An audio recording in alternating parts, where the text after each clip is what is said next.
ನಮಸ್ಕಾರ. SLV ಎಲೆಕ್ಟ್ರಾನಿಕ್ಸ್ಗೆ ಇವತ್ತು ಎನ್ರಿ ಟಿ ವಿ ಬಂದಿದೆ. ಎನ್ರಿ ಟಿ ವಿ ಬಂದಿತ್ತು. ಪವರ್ ಸಪ್ಲೈ ಶಾರ್ಟ್ ಆಗಿತ್ತು. ಪವರ್ ಸಪ್ಲೈ ಯಾವ ಥರ ಶಾರ್ಟ್ ಆಗಿತ್ತು ಅಂದರೆ ನೋಡಿ, ಎಲ್ಲ ಈ ಥರ ರೆಸಿಸ್ಟೆನ್ಸು ಎಲ್ಲ ಶಾರ್ಟ್ ಆಗಿತ್ತು.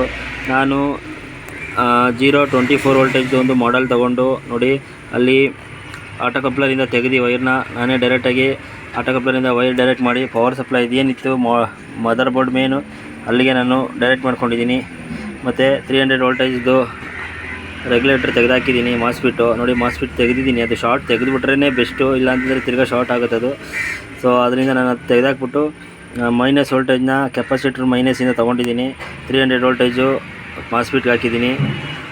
ಇವಾಗ ಕರೆಕ್ಟಾಗಿ 12 ವೋಲ್ಟ್ಸ್ ಬರ್ತಾಯಿದೆ. ಮತ್ತು ಇನ್ವರ್ಟರ್ ಬೋರ್ಡು ಕ್ಲೀನಾಗಿ ಆನ್ ಆಗಿ ಬರ್ತಾಯಿದೆ ನೋಡಿ. ಈ ಥರ ಮಾಡಿದ್ದೀನಿ. ನೀವು ಅಷ್ಟೇ ನೋಡಿಕೊಂಡು ಕ್ಲೀನಾಗಿ ಮಾಡಬೇಕಾಗುತ್ತೆ ಪವರ್ ಸಪ್ಲೈ. ಅದು ಮೆಕ್ಯಾನಿಕ್ಗಳಿಗೆ ಮಾತ್ರ ಇದು ನಾನು ಹೇಳ್ತಾ ಇರೋದು, ಬೇರೆಯವ್ರಿಗೆಲ್ಲ. ನೋಡಿ, ಆನ್ ಆಗಿದೆ, ನೀಟಾಗಿ ಆನ್ ಆಗಿದೆ ನೋಡಿ. ಲೈಟೆಲ್ಲ ಬಂದಿದೆ, ಆನ್ ಆಗಿದೆ ನೋಡಿ, ಬರ್ತಾಯಿದೆ ಕ್ಲೀನಾಗಿ. ಸೊ ಈ ವಿಡಿಯೋ ನಿಮ್ಗೆ ಇಷ್ಟ ಆದರೆ ಒಂದು ಲೈಕ್ ಮಾಡಿ. ನನ್ನ ಚಾನಲ್ ಇನ್ನೂ ಸಬ್ಸ್ಕ್ರೈಬ್ ಮಾಡ್ಕೊಂಡಿಲ್ಲ ಅಂದರೆ ದಯವಿಟ್ಟು ಸಬ್ಸ್ಕ್ರೈಬ್ ಮಾಡ್ಕೊಳ್ಳಿ. ಈ ವಿಡಿಯೋ ನೋಡಿದ್ದಕ್ಕೆ ಧನ್ಯವಾದಗಳು.